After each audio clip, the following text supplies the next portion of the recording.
Buenas tardes para todos y todas.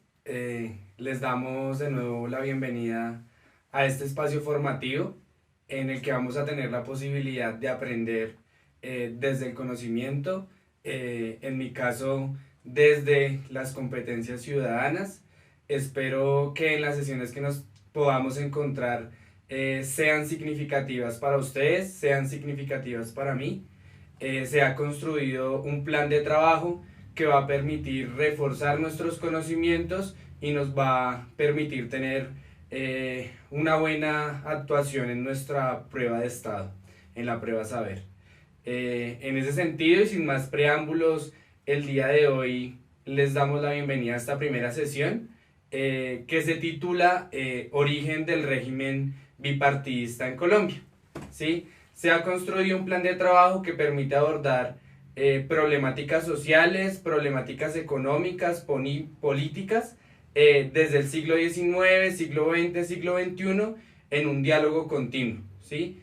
Y todos esos conocimientos nos permiten reforzar habilidades para tener, como les mencionaba anteriormente, un buen desempeño en la prueba de estado.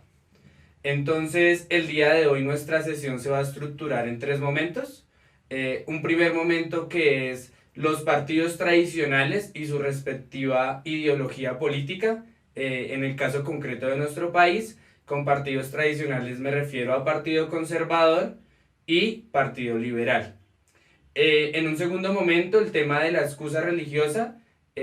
Con excusa religiosa nos referimos a en qué momento del siglo XIX la religión significó un periodo de conflicto para nuestro país, un periodo de conflicto a nivel ideológico, a nivel económico y a nivel político y social, y en un último momento, guerras civiles en el siglo XIX y las repercusiones para el siglo XX y para la actualidad. Seguimos con nuestra primera parte. Entonces nos encontramos que en el siglo XIX surgen en Colombia los dos partidos políticos tradicionales que al día de hoy se mantienen, ¿sí? ¿Cuáles son esos dos partidos políticos tradicionales? El Partido Conservador Colombiano y el Partido Liberal Colombiano.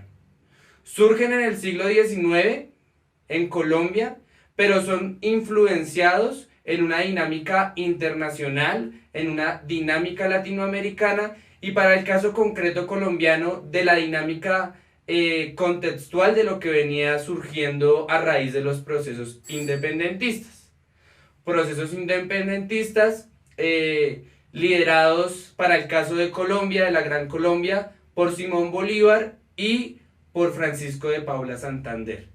¿Por qué menciono a estos dos personajes? Porque van a tener bastante incidencia en cómo se van a concebir los proyectos políticos a nivel nacional. Y los proyectos políticos anclados a partidos políticos, a tener la posibilidad de participar en política teniendo como antecedente un partido político que reforzara los ideales. En ese contexto, en ese periodo conflictivo de las guerras independentistas, se empiezan a forjar esos dos escenarios que van a permitir que el Partido Conservador y el Partido Liberal surjan. En el Partido Conservador colombiano tenemos a dos referentes, ¿sí? Dos referentes que van a incidir en cuál va a ser el proyecto político, el proyecto de nación del Partido Conservador. Esos dos referentes son Mariano Ospina Pérez y José Eusebio Caro. ¿Sí? Dos referentes del Partido Conservador colombiano que van a estructurar toda la estrategia política, toda la estrategia social y van a reforzar, ¿sí?, el imaginario de la relación continua con la Iglesia Católica. Y para el caso del Partido Liberal Colombiano, José Ezequiel Rojas. Algunos autores mencionan que si bien el nombre y las características de ambos partidos son distintos, ya que el uno es conservador y el otro es liberal, ambos están anclados a un periodo de agitación social a nivel global y un periodo de agitación social que tiene sus primeros antecedentes en la Revolución Francesa y en la independencia norteamericana. Con respecto al horizonte ideológico y al contexto histórico de ese momento, Para decir esto nos basamos en un autor colombiano, Álvaro Tirado Mejía, que nos dice que la revolución de 1848 en Francia y las de Italia, Alemania y Hungría, en realidad el periodo revolucionario que tuvo que vivir en el mundo en el siglo XVIII y XIX, la caída de la monarquía en Francia, producto de la Revolución Francesa, y la constitución de la República Francesa, sumado a la soberanía temporal del Papa y los problemas religiosos en Italia, la caída de Páez en Venezuela, Páez que acompañó a Bolívar en las gestas independentistas, la de Flores en Ecuador y la de Rosas en Argentina, fueron hechos políticos determinantes en la conformación y debate entre conservadores y liberales. Los dos partidos políticos surgen en un periodo de agitación social que van a haber bastantes momentos, por ejemplo la caída de Páez en Venezuela, la de Flores en Ecuador, Rosas en Argentina, eran proyectos políticos que se estaban consolidando y a partir de esas nuevas ideas empiezan a resquebrajarse. Esos hechos fueron determinantes en la conformación y el debate entre los conservadores y los liberales, así como en lo doctrinario todos los ideólogos leían y le daban proporción de interpretación a Lamartine, o se disputaban los textos de Berman, Simondin, Fourier, Saint-Simon o Proudhon. ¿Quiénes son esos personajes? Son personajes que van a incidir ideológicamente a partir de unos escritos por allá en Europa, pero que van a incidir en las ideas de los personajes de Latinoamérica. En las ideas de esos dos personajes que ya les mencioné, de esos tres personajes que construyeron toda su propuesta política, económica y social leyendo a los referentes de la Revolución Alemana, de la Revolución Italiana, de la Revolución Francesa y de la Revolución Norteamericana. Ese horizonte ideológico y ese contexto histórico particular va a ser el referente para que se empiecen a generar disputas entre los dos partidos políticos que en ese momento tenían la trayectoria en el siglo XIX, ¿sí? Y estaban empezando a generar incidencia en el conjunto de la población. Entonces, nos dicen en los textos de Tirado Mejía que Colombia lleva siglo y medio de bipartidismo y eso ha estado reforzado por esas ideas que se construyeron desde Europa y que tuvieron incidencia en los próceres latinoamericanos. Bueno, profe, tenemos una pregunta, es de Juan Solarte y profe, diferencia entre autoritarismo y totalitarismo. Entre autoritarismo y totalitarismo. En la siguiente parte de la exposición, de la presentación de la clase, vamos a tener la posibilidad de profundizar en ello. Pero en términos políticos y en términos ideológicos, el totalitarismo y el autoritarismo están anclados a lo mismo, ¿sí? Son dos palabras o dos terminologías que están referidas a cuando una persona asume el poder o un grupo político, ¿sí? O un grupo económico con fines coercitivos para con la sociedad, para la sociedad civil. En términos políticos e ideológicos se encuentran los dos términos. Con respecto a las guerras civiles, ¿sí? Ya se les plantea que hay un proyecto político, ¿sí? Que hay un proyecto ideológico, ¿sí? Que estaba en el contexto del siglo XIX y eso va a determinar para el periodo del siglo XIX y siglo XX una Colombia agitada por el enfrentamiento entre su población. Y el enfrentamiento por causas políticas, por causa de banderas, ¿sí? La bandera del Partido Conservador, la bandera del Partido Liberal. Y eso surge por allá en el siglo XIX, pero va a tener repercusiones políticas y sociales para el siglo XX e incluso repercusiones en la actualidad, en el tema de las banderas políticas. Y nos dice Tirado Mejía que los partidos liberal y conservador eran o son en la actualidad pluriclasistas. Eso significa que en ellos pueden converger clases bajas, clases medias y clases altas por su composición, pero en ellas la representación de diferentes clases o fracciones de clases implica la imposibilidad de los intereses de la clase dominante. Esta característica les ha permitido supervivir y explicar en parte el bipartidismo colombiano. ¿Qué significa eso? Los partidos políticos tradicionales en Colombia, al tener un carácter pluriclasista, han tenido a diferentes elementos de la sociedad, ya les menciono, clases bajas, medias y altas. Si bien hay una clase política que es la que orienta, las clases altas, las clases élites, ¿sí? Son las que orientan el horizonte político y el horizonte ideológico. Si no tuvieran bases en la parte de abajo, en la parte inferior, seguramente en el siglo XX y en el siglo XXI no existirían los partidos políticos que les menciono. Si bien en la actualidad existe una crisis de los partidos, ¿sí? Producto, por ejemplo, de los medios de comunicación, ¿sí? De la posibilidad de comunicarse a tiempo real, de tener otras oportunidades, en el siglo XX y en el siglo XIX no existían. Lo que significaba que las personas de a pie se sentían representadas por esos partidos políticos. Y al sentirse representadas por esos dos partidos políticos tradicionales, estaban dispuestos incluso a ofrendar sus vidas. De ahí que la mayoría de personas que murieron en esas guerras civiles no fueron las personas que idearon el proyecto político, idearon el proyecto económico, idearon el proyecto de la nación anclado al conservadurismo o al liberalismo. Los que murieron fueron las bases que posibilitaban que ese sistema político bipartidista se siguiera reproduciendo. Entonces nos dice Tirado Mejía que lo que le ha permitido al Partido Conservador la supervivencia y al Partido Liberal está explicada en que las clases bajas han tenido la posibilidad de sentirse representadas en esos partidos. Profe, hay otra pregunta. Juan Solarte pregunta, ¿el Estado Social de Derecho es una forma de gobierno? Bueno, la intención, como les mencionaba al principio, es que hay un plan de trabajo elaborado.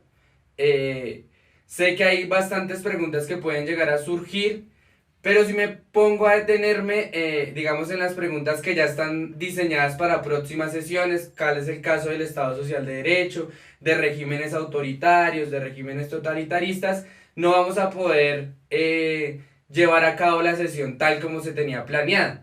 En esa medida, estas preguntas las voy a guardar para cuando exista de nuevo la clase de competencias ciudadanas, específicamente de estos temas, tengamos la posibilidad de resolverlos. Entonces, les solicito en este caso realizar preguntas que estén relacionadas con la sesión del día de hoy, que es bipartidismo en el siglo XIX, ¿sí? Para no desviarnos tanto del tema. Entonces vamos a continuar. ¿Qué nos dice además Mejía Tirado en este tema tan conflictivo que es el tema del bipartidismo y el nacimiento del bipartidismo en nuestro país? Nos dice que detrás, ¿sí?, de todos los conflictos, los partidos conservador y liberal decían que había algo religioso de trasfondo, que era una disputa por el reconocimiento de la Iglesia Católica, por la posibilidad de que la Iglesia Católica tuviera la posibilidad, ¿sí?, de dirigir la sociedad colombiana en ese momento. Pero nos dice Mejía Tirado que el llamado problema religioso fue el real punto de separación entre el liberalismo y el conservadurismo. Por él se disputaron ambas agrupaciones y en las guerras civiles este asunto estuvo siempre presente. Y aquí va el tema de la excusa religiosa. Sin embargo, tras el problema religioso, que de por sí debería tener un simple carácter metafísico, se escondían intereses de propiedad y de poder. ¿Y a qué se refiere con este tema de los intereses de propiedad y de poder? Que la clase política conservadora y la clase política liberal, más allá de tener una disputa en términos religiosos, ¿sí?, de si la Constitución se debía regir por los decretos divinos de Dios o no, lo que les interesaba en últimas, como partido político, como clase política en ese momento, era reproducir unos intereses de propiedad y de poder, ¿sí? Ensanchar la propiedad de la tierra, ensanchar, ¿sí?, la posibilidad de tener poder sobre el resto de la sociedad. Eso va a tener bastantes repercusiones en términos de los conflictos de las guerras civiles. ¿Por qué? Porque en muchas ocasiones, tal como mencionan los autores, no solo Mejía Tirado, sino Villaniesio Liévano, otros autores que han escrito sobre el siglo XIX, sobre la historia económica, política y social de Colombia desde el siglo XV, XVI, XVII y XVIII, es que muchos de los partidos políticos tradicionales, después de la disputa, tenían la posibilidad de tener más tierra y tenían la posibilidad de hacerse dueños de grandes hectáreas de tierra de nuestro país. Entonces, por ejemplo, cuando uno va al siglo XX, sin adelantarme, y se encuentra con que en Colombia existió un conflicto político, social y armado a raíz de la tenencia de la tierra, uno empieza a encontrar sus orígenes por allá en el siglo XIX, pero si se va a otra bibliografía encuentra que también habían problemas en el siglo XVIII, XVII, y esto se los digo para entender que si bien estamos hablando del siglo XIX, no significa que podamos relacionar esos hechos con lo que sucedió en el siglo XX y en el siglo XXI.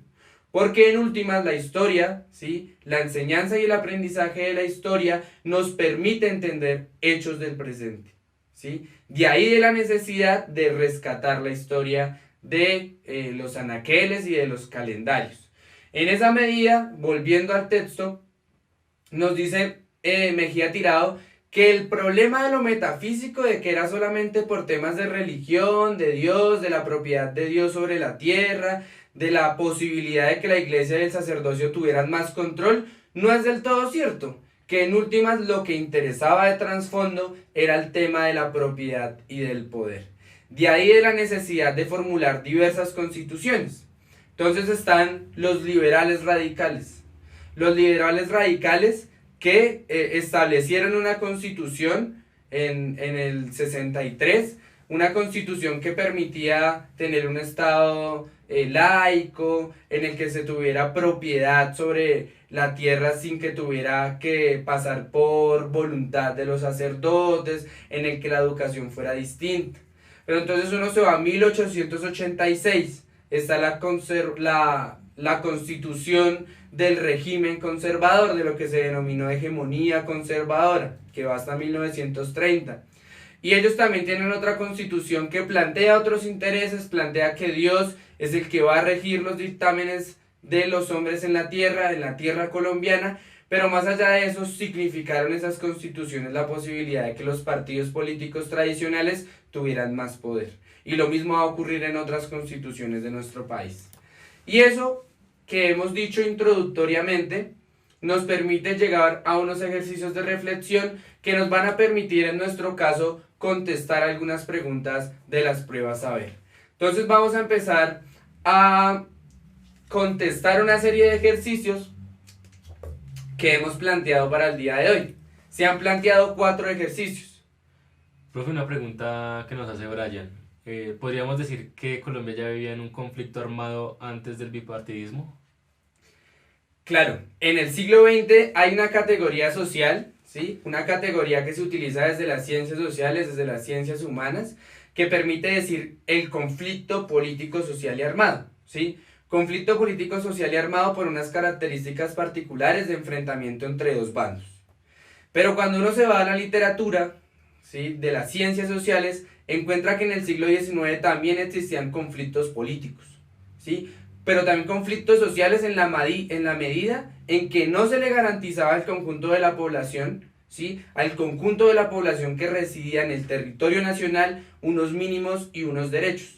Entonces, en términos no de impostar la categoría de conflicto social y armado en el siglo XIX, ¿sí?, decir esto sí ocurrió así de tal, de la misma manera, sí se puede decir que son características bastante similares y que en cierta medida lo que ocurrió en el siglo XX es producto de lo que venía ocurriendo desde el siglo XIX y es a causa de un régimen bipartidista que no posibilita que otras fuerzas políticas alternativas, otras fuerzas políticas distintas empiecen a surgir en el escenario nacional. Entonces sí es un primer antecedente de lo que más adelante podemos denominar como todas las características conflicto político, social y armado.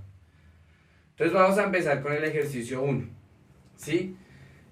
Estos ejercicios nos van a permitir relacionar lo que sucedía en Colombia con el tema del bipartidismo en un contexto global, ¿sí? Entonces empezamos. La burguesía se formó en Europa occidental desde la Baja Edad Media dentro de los valores de la moderación, la abstinencia y la represión. Entonces, vamos a tratar de ir relacionando estos enunciados con lo que les acabo de introducir o con la introducción que acabamos de realizar alrededor del régimen bipartidista en Colombia en el siglo XIX. Valores con los que entró en conflicto al consolidarse definitivamente su éxito a finales del siglo XIX. ¿Sí? La burguesía, el éxito en el siglo XIX, luego de la gran expansión industrial y financiera. La burguesía ya no vivió entonces en una economía familiar de escasez o alejada de las tentaciones de la alta sociedad. En esa medida podemos concluir que los valores éticos de la burguesía se modificaron debido a, ¿sí? Opciones de respuesta. A. Los sacrificios que debió hacer para alcanzar su posición social. B. Su ascenso social luego de un gran crecimiento de la industria. C. Las prédicas morales de la religión que la invitaba al ascetismo. D. La moderación y el ahorro con los cuales debió vivir en el siglo XIX. Entonces vamos a dar unos 20 segundos o 30 segundos para tener la posibilidad de pensar un poco la pregunta, y si mientras tanto surge otra inquietud, la iremos resolviendo.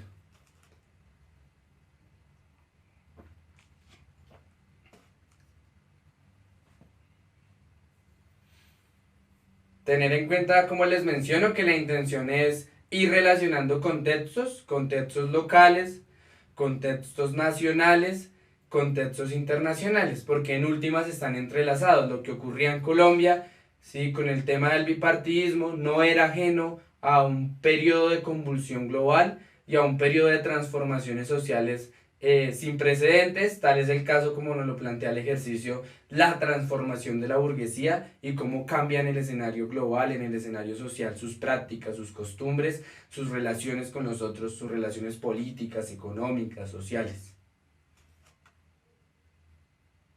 Bueno, el primero en responder fue Juan Solarte y dice que es la B.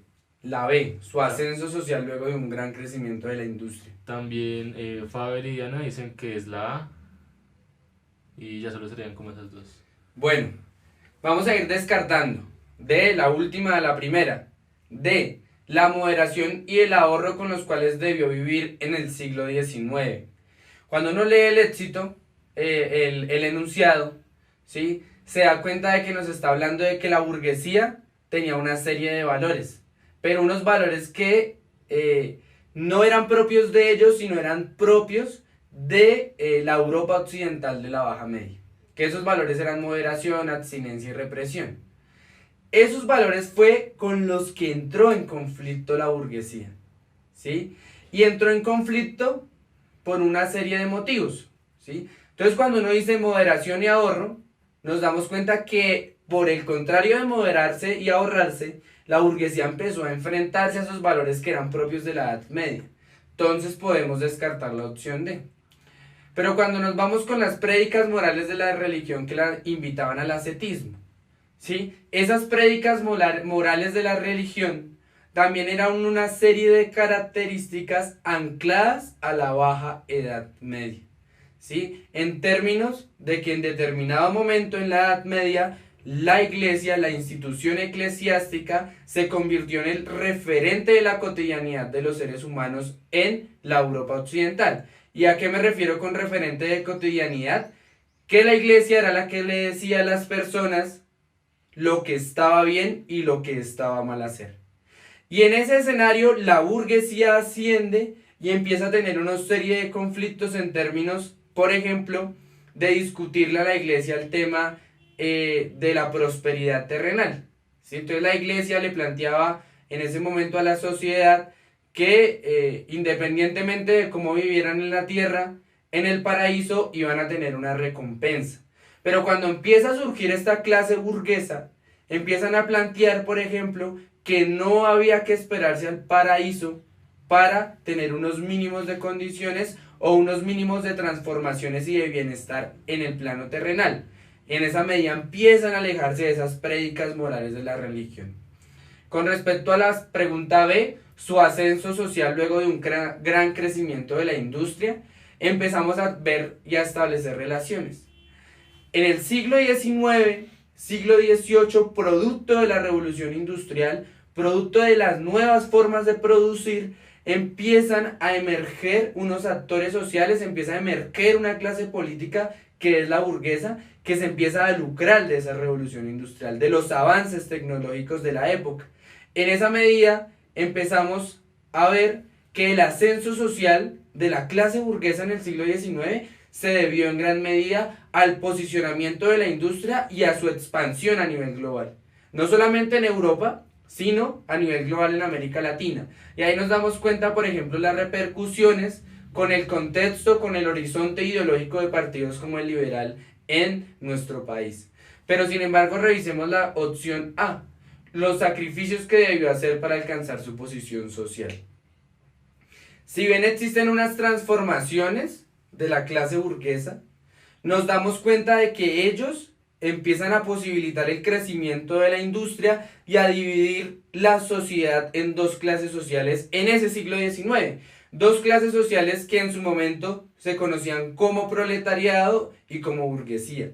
En esa medida, cuando se habla de los sacrificios que se debió hacer, más son en términos monetarios, en la medida en que eran los que tenían la posibilidad de comprar los medios de producción, las máquinas, para que los trabajadores las trabajaran. En esa medida no es tanto el sacrificio.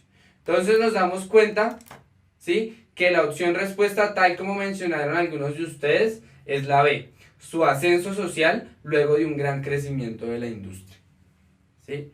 Ahora tenemos la posibilidad de continuar con nuestro ejercicio 2.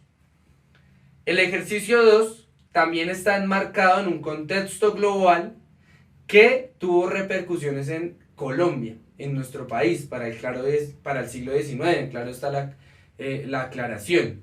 Entonces nos plantea el ejercicio. Una de las siguientes acciones corresponde con el estado del conocimiento científico de Colombia a finales del siglo XIX, momento en el cual se consideraba que la ciencia permitía la construcción de patria. Está enmarcado en un proceso de revolución de la ciencia en el que se plantea que la ciencia, los avances tecnológicos van a permitir consolidar un imaginario social de patria, que los seres que vivían en Colombia, los seres humanos, los que vivían en este territorio nacional, tuvieran una identidad con su patria, con su país, con Colombia. Entonces hay 4 opciones de respuesta. A, ¿cuál de esas acciones corresponde al estado del conocimiento científico? A, conocer las epidemias que cobraron numerosas muertes. B, aumentar las exportaciones de café. C, divulgar los descubrimientos científicos en áreas rurales. D, estudiar los recursos naturales del país como fuentes de explotación. Entonces de nuevo vamos a dar 30 segundos, 20 segundos y agilizamos para tener la posibilidad de pensar cuál es la posible respuesta de este escenario. Les voy comentando algunas cosas con respecto a lo que sucedía en ese momento en el siglo XIX. Hay una expansión del conocimiento, de que lleguen desde afuera unos científicos a divulgar el tema de lo que había en nuestro país. Entonces está la expedición botánica que dirigió José Celestino Mutis, pero también está la expedición corográfica, pero también está la posibilidad de que científicos reconocidos a nivel global como Alexander von Humboldt tengan la posibilidad de llegar a nuestro país. Ese contexto es del que estamos hablando en el siglo XIX, siglo XVIII, cuando se empieza a realizar el boom de los científicos en nuestro país. Listo, tenemos respuestas. Juan Solarte dice que es la C, Ferney dice que es la A, Santiago la B, Faber la D, Bueno, la E. está bastante reñido. Sí, no hay ninguna clara, digamos que han Listo, dicho todas. entonces vamos a empezar de la A a la D. Conocer las epidemias que cobraron nuestras numerosas muertes. Entonces acá vamos a hablar de algo. Cuando uno responde las pruebas de estado, hay preguntas que nos permiten relacionar el enunciado con la respuesta. Pero entonces cuando nosotros nos encontramos con respuestas similares, debemos encontrar ¿cuál de las respuestas es la que engloba a las demás? ¿Cuál sería más pertinente? ¿Cuál lograría ser un vaso en la que las otras respuestas caben? Entonces, cuando nos habla de conocer las epidemias que cobraron numerosas muertes, podemos decir sí, efectivamente. Sí, muchos de los procesos que se dieron a nivel científico permitían descubrir enfermedades y eso permitía mitigar el riesgo de que las personas murieran. Por ejemplo, cuando se dio la construcción del canal de Panamá, eso ya es más en el siglo XX, cuando estaban construyéndolo antes los franceses, ellos no pudieron terminarlo porque morían. Entonces morían, los ingenieros morían, las personas que estaban trabajando morían. Trajeron a unos científicos que trabajaban todo el tema, por ejemplo, de la entomología. La entomología es el estudio de los insectos y se dieron cuenta que en ese pedazo, en el canal de Panamá, porque es cerca a la región del Darién, habían muchos insectos que daban fiebre amarilla con sus picaduras. Entonces las personas se morían de eso. Y ahí necesitaron el conocimiento científico para que dejaran de morir personas. Entonces podemos decir, sí, efectivamente las epidemias cobraron numerosas muertes y el tema de que el conocimiento científico llegara a descubrirlas, pues reducía los índices de mortalidad. Ahora nos vamos con la de B, aumentar las exportaciones de café. Si bien puede darse el caso de que a partir del descubrimiento de nuevas técnicas se empiece a producir en masa y exista un proceso de exportación más masivo, no podemos necesariamente relacionar el tema del aumento de las exportaciones de café porque el boom del café en nuestro país se da de una manera más consolidada para principios del siglo XX, más o menos hasta la década de los 50. Entonces en esa medida podemos descartar la opción B. Divulgar los descubrimientos científicos en áreas rurales. Al día de hoy nos damos cuenta de que los descubrimientos científicos son divulgados a nivel global, pero en el plano de nuestro territorio se quedan a veces escasos los divulgamientos.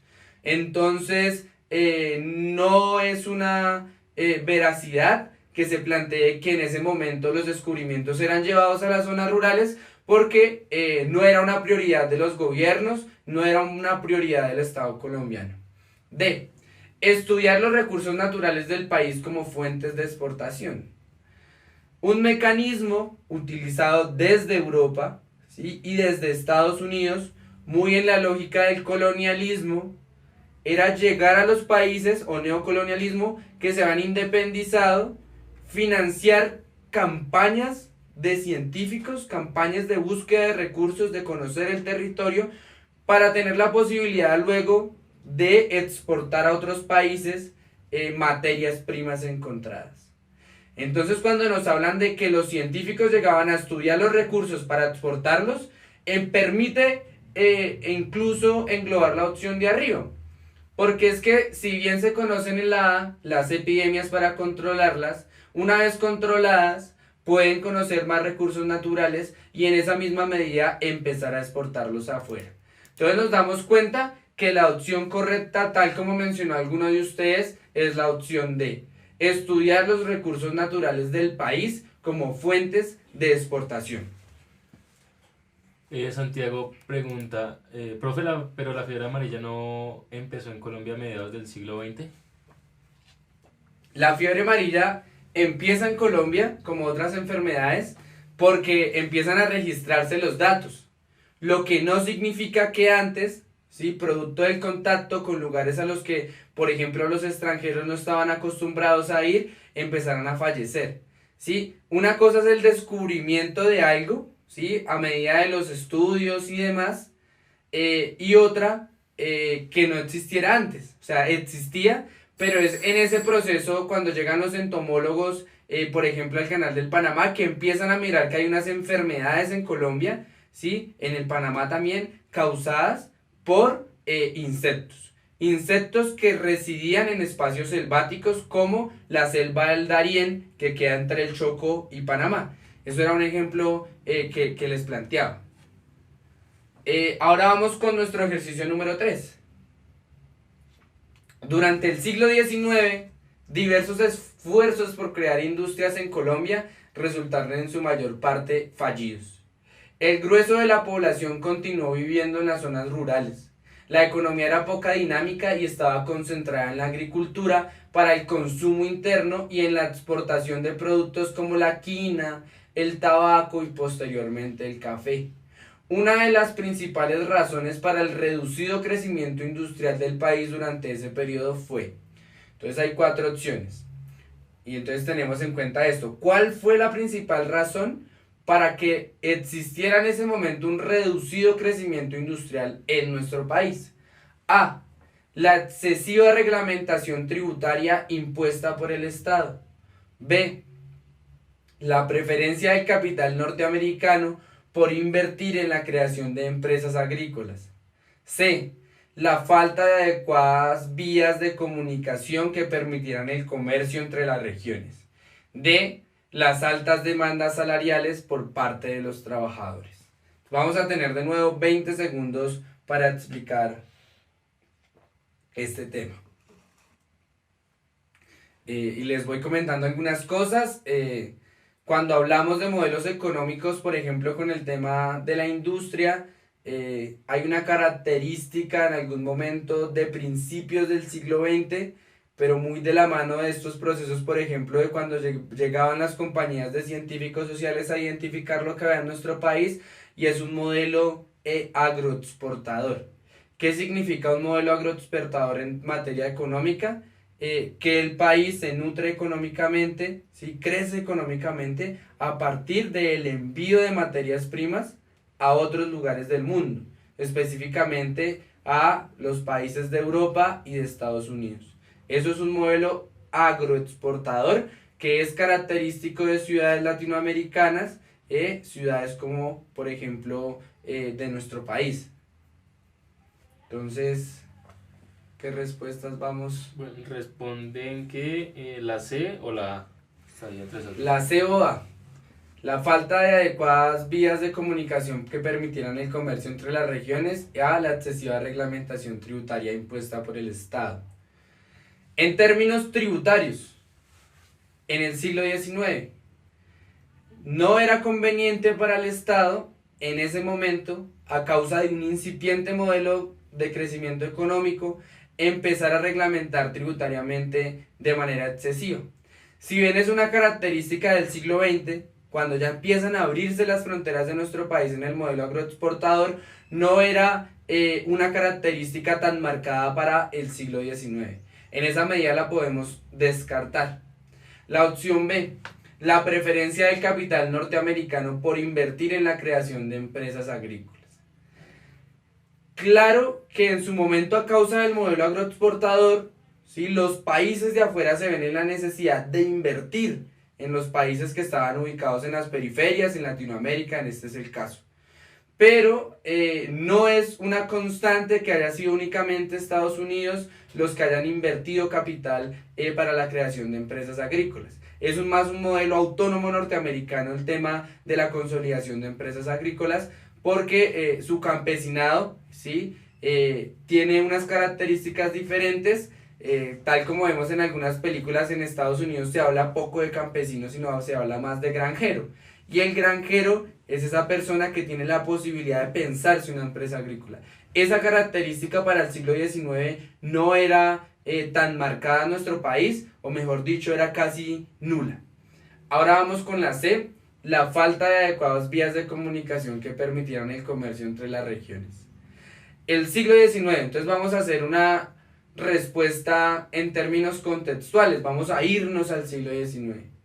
Si a hoy la comunicación en nuestro país es muy difícil, muy compleja, a causa de inadecuadas vías de comunicación, ahora imagínense lo que sucedía en el siglo XIX con un país que tiene 3 cordilleras atravesadas. Eso impide, en términos de movilidad, ¿sí?, movilizarse, valga la redundancia, adecuadamente, fácilmente.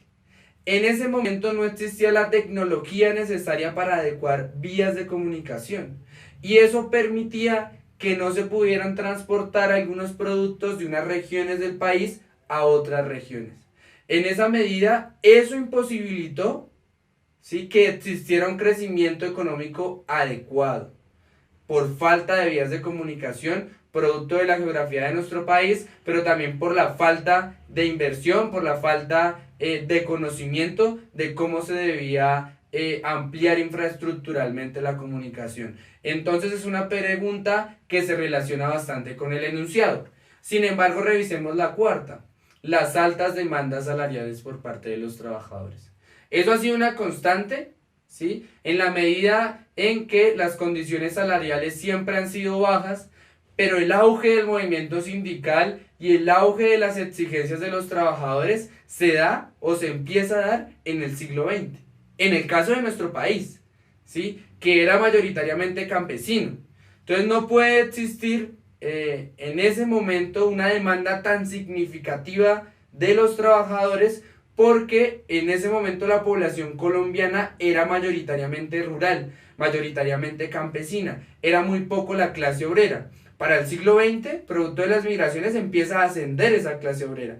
Pero entonces no podemos relacionar el siglo XIX con demandas salariales en nuestro país. Entonces, tal como mencionó alguno de ustedes, la respuesta correcta es la C. La falta de adecuadas vías de comunicación que permitieran el comercio entre las regiones. ¿Sí? No sé si hasta el momento haya alguna inquietud. Nos va quedando otro ejercicio, el ejercicio número 4, que también está pensado en función de complementar lo que hemos hablado introductoriamente alrededor del régimen bipartidista en nuestro país en el siglo XIX. Entonces, para que se acuerden, régimen bipartidista que se consolida desde el siglo XIX a partir de la creación de dos partidos políticos, liberal y conservador, ¿sí? Mediados por ideas que se estaban dando a nivel global, a nivel internacional, un contexto de revoluciones en Europa, en Francia, en Estados Unidos, en Alemania, en Hungría. Entonces, vamos a leer el ejercicio número 4. A mediados del siglo XIX se desarrolló en Colombia una corriente literaria llamada costumbrismo, como una prolongación del romanticismo.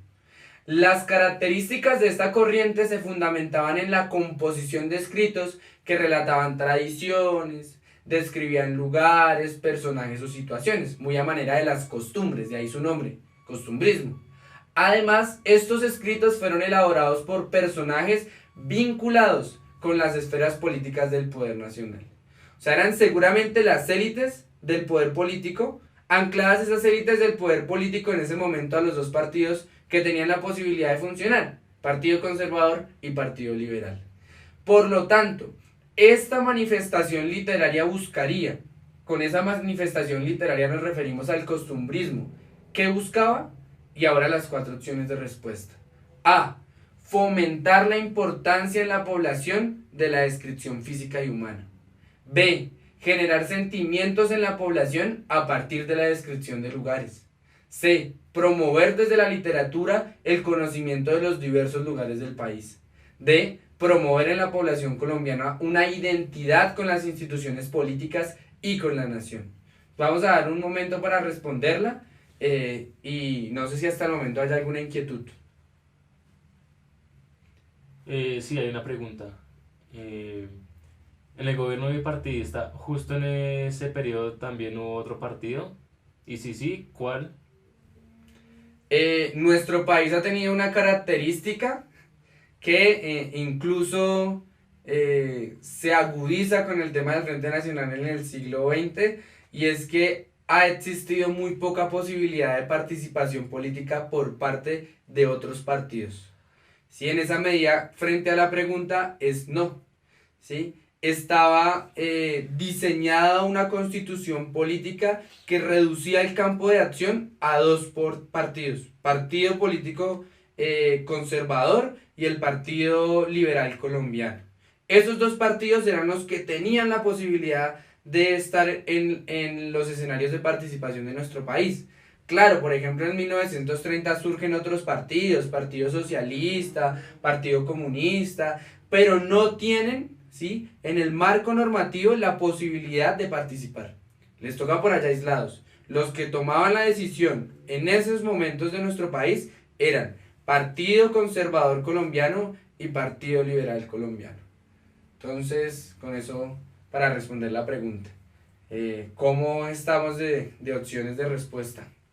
Bueno, Juliana Gómez dice que es la C, Perney la D, Diana la D, Santiago la D. La D. Entonces vamos de A hacia D. Entonces la A, fomentar la importancia en la población de la descripción física y humana. El sistema educativo, ¿sí?, colombiano en ese momento, más allá de buscar que las personas conocieran su país, estaba diseñado de una manera tal que lo que promovía era el catolicismo y el conocimiento de la moral cristiana, muy anclado a las políticas sociales de la Edad Media.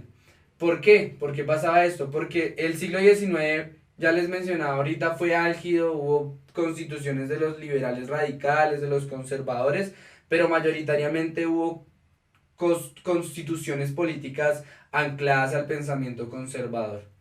En esa medida, claro, era importante describir física y humanamente por parte de los grandes conocedores, más no de la población en su conjunto, porque no tenían la posibilidad ni siquiera de salir a conocer su país. Generar sentimientos en la población a partir de la descripción de lugares no era una característica, ya que lo que se buscaba desde los grandes actores políticos del momento, de los grandes personajes vinculados a esas esferas políticas del poder nacional, eran otros intereses. Promover desde la literatura el conocimiento de los diversos lugares del país, ¿sí? Una literatura bastante reducida en términos de que en nuestro país para el siglo XIX hay unos índices bastante altos de personas que no saben leer y escribir. Ya les mencionaba, mayoritariamente la población campesina, en esa medida el acceso a los libros, el acceso al conocimiento era muy limitado. ¿Limitado para quiénes? Para las personas que estaban vinculadas a las esferas políticas del poder nacional. En esa medida también es algo que es bastante debatible. Pero cuando nos hablan de promover en la población colombiana una identidad con las instituciones políticas y con la nación, es porque desde estas dinámicas del costumbrismo, ¿sí?, se describían tradiciones, se describían lugares, personajes o situaciones anclados al Estado, anclados al poder político, anclados a la identidad de la nación y a la necesidad de construir patria, ¿sí?, patria que unificara a pobres, que unificara a ricos, y en esa medida estos personajes de la literatura costumbrista necesitaban promover una identidad unificada, que el campesino no se sintiera por allá un campesino aislado, un campesino solo, sino que se sintiera un campesino unificado. ¿Unificado a qué? A una institución política concreta, a una idea de nación, a una idea de identidad política colectiva. Entonces, la respuesta correcta es la de promover en la población colombiana una identidad con las instituciones políticas y con la nación. No sé si hasta el momento haya otra inquietud. Entonces, les voy comentando. La intención, ¿sí?, de este plan de trabajo construido es partir de unos elementos generales del siglo XIX, siglo XX y siglo XXI, ¿sí? Después también nos empezaremos a desarrollar temáticas ancladas a procesos de revolución industrial, de la Revolución Francesa, ¿sí?, del fortalecimiento del capitalismo a nivel global, de algunas dinámicas de la revolución en Estados Unidos. Pero entonces queríamos empezar con esto del siglo XIX en Colombia, porque nos permite partir de lo nuestro, de lo más cercano, para empezar a caminar hacia lo más lejano, a lo que pasaba en otros lugares del mundo, ¿sí? Una manera bastante interesante de acceder a estos conocimientos históricos es que nosotros nos sentamos, ¿sí?, nos sintamos relacionados con ellos. Y qué mejor manera de sentirnos relacionados con ellos que cuando hablamos de algo que sigue sucediendo en nuestro país, y es la limitada o la estrechez en términos de participación política. Al día de hoy se está ampliando mayoritariamente, pero para el siglo XX esa fue una de las particularidades para que existiera un conflicto político, social y armado. Entonces, en los ejercicios que continúan más adelante en las próximas sesiones de competencias ciudadanas, vamos a tener una posibilidad, ¿sí? Y esa posibilidad es partir de un eje introductorio, tal como sucedió el día de hoy, y ese eje introductorio nos va a permitir hacer una serie de ejercicios. En su mayoría van a ser 4 o 5, relacionados con ese eje introductorio. Ese eje introductorio el día de hoy fue régimen bipartidista, Partido Conservador y Partido Liberal Colombiano. Y lo que se buscaba después era partir de un escenario general, internacional, y volver a llegar a este escenario concreto de lo que significó, por ejemplo, el costumbrismo en nuestro país. Algunas recomendaciones para las próximas sesiones. Hoy abordamos el libro, un texto de Álvaro Mejía Tirado, que nos habla sobre regímenes bipartidistas en Colombia. Recomendación para ustedes en términos de reconocer la historia de nuestro país, la historia en el siglo XIX y siglo XX, empezar a leer autores como Álvaro Mejía Tirado. Y otra recomendación extra, leer textos de Hildaniecio Líbano sobre la historia política, sobre la historia económica y sobre la historia social de nuestro país. ¿Hay alguna inquietud extra? Bueno, en términos de los tiempos, lo que buscamos en las próximas sesiones es empezar a abordar temáticas globales, temáticas internacionales. Entonces, algo para discutir en la próxima sesión, el tema de la revolución industrial, ¿sí? Nos vamos a ir a un contexto ahora global, para que vayan revisando cosas, para que vayan revisando literatura y para que esta sea la posibilidad en 8 días de que sea un diálogo más interactivo entre ustedes y yo como docente. Entonces vamos a abordar el tema de la revolución industrial para un propósito, y es un propósito complementario. ¿Y a qué me refiero con ese propósito complementario? Hoy abordamos a Colombia en un contexto local, pero vamos a ver cuáles fueron esas transformaciones económicas a nivel global, ¿sí? Esas transformaciones económicas que permitieron el surgimiento de ideas políticas para nuestro país. Y un primer momento o abordaje de esas transformaciones es hablar de qué pasó con esa relación entre lo que mencionábamos el día de hoy de ascenso de la burguesía.